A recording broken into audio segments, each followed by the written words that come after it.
वो राक्षस स्वभाव को धारण किए हुए मनुष्यों में नीच दूषित कर्म करने वाले मूर्ख कहे गए। परमात्मा ने विश्लेषण दिया कि जैसे रजगुण ब्रह्मा जी की साधना की थी हिरण्यकशिपु ने, साधना करके के जुल्म किए, अपने ही पुत्र का शत्रु हो गया।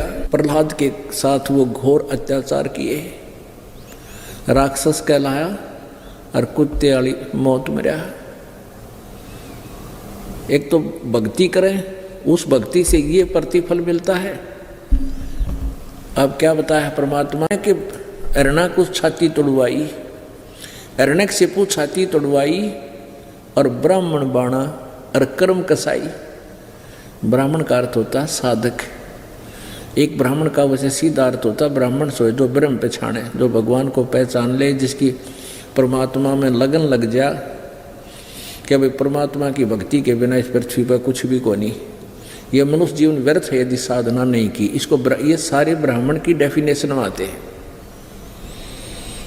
तो एक तरफ तो भगत बनया, साधना करी, ब्राह्मण बाणा और कर्म कसाई काम कसाई कैसे, हिरण्यकशिपु छाती तड़वाई और ब्राह्मण बाणा और कर्म कसाई। तो रजगुण ब्रह्मा जी के का उपासक हिरण्यकशिपु वो जुल्म किया और राक्षस कहलाया। फिर तमगुण शंकर जी का उपासक रावण था, उसने के जुल्म किए। ऐसी साधना की तुम 7 जन्म नहीं कर सकते। उसने अपना यहाँ से काट के शरीर शंकर भगवान, तमोगुण शंकर भगवान के चरणों में समर्पित कर दिया। इतनी शक्ति इन भगवानों में है, वो ज्यों का त्यों फिर जीवित कर दिया। फिर ऐसे 10 बार काट कर दिया, 10 बार वापस दे दिया और अंत में के जुल्म किया, पर स्त्री को उठा लाया। क्योंकि दुर्गा ने ही 3 रूप धारण किए थे। दुर्गा जगत जननी कहलाती है, उसी के 3 अंश वचन से ये उत्पन्न हुई थी, जिसको सावित्री ब्रह्मा से शादी कर दी, लक्ष्मी का विष्णु जी से ब्याह कर दिया और पार्वती का शिव जी से नाता जोड़ दिया था। तो यहाँ बताया है कि अपनी ही माता को यानी लक्ष्मी को उठा लाया, सीता जी को। राक्षस जैसे कर्म किए, दूषित कर्म, इससे बुंडा कर्म और के करेगा यो। राक्षस स्वभाव को धारण किया हुआ मनुष्यों में नीच दूषित कर्म करने वाले मूर्ख, ये 4 उपमा दी हैं। ये चारों रावण के अंदर लागू होती हैं, जो तमोगुण शिव का उपासक था। एक भस्मागिरी नाम का उपासक है, गिरिपुरी सन्यासी, औगड़नागा, ये सारे शिव जी के उपासक हैं, तमोगुण शिव के। तो एक भस्मागिरी नाम का एक साधक था, भगवान शिव जी के द्वार पर सामने ऊपर को पैर नीचे को सिर, सिरासन लगा के 12 वर्ष तक साधना की, तपस्या की।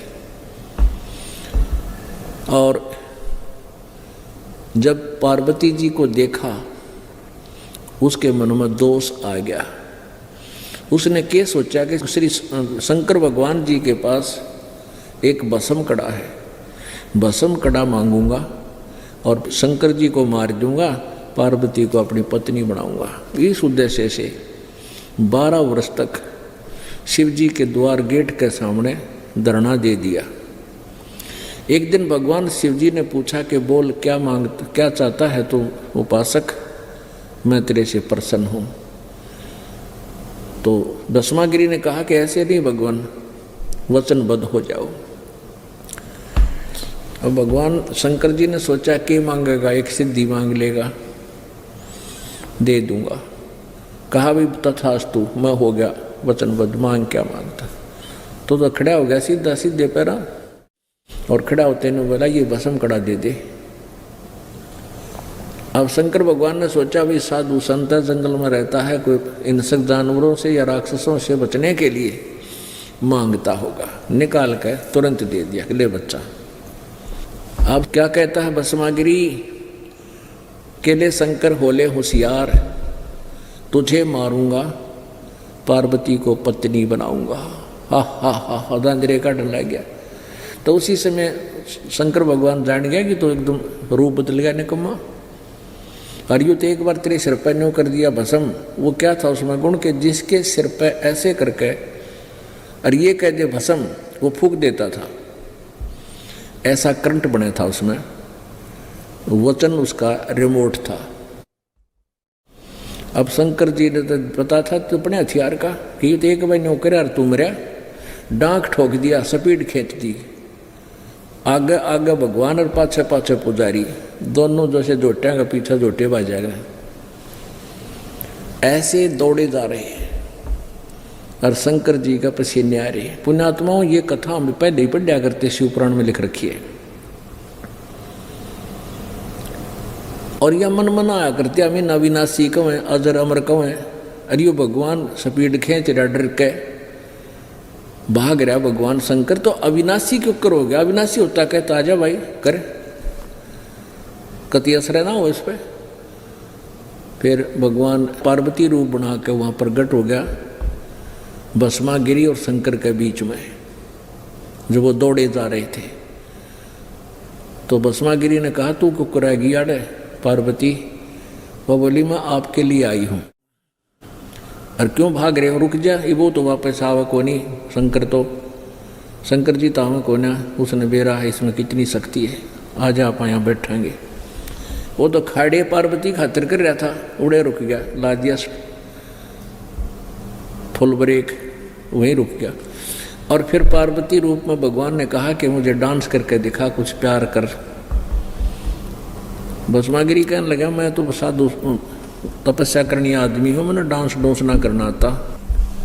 अब पार्वती रूप में भगवान ने कहा कि आजा मैं सिखाऊंगी, इस पैर न आगे कर, इस पैर न पीछे कर, इस हाथ ने ऐसे कर, इसने ऐसे कर, इस हाथ को और ऊपर कर। जिस हाथ में वो कड़ा ले रहा था ना, भस्म कड़ा, कहने लगी और कर और कर। जब शर्पा लिया न कह दिया भस्म, और भस्मागिरी का टंटा काटा।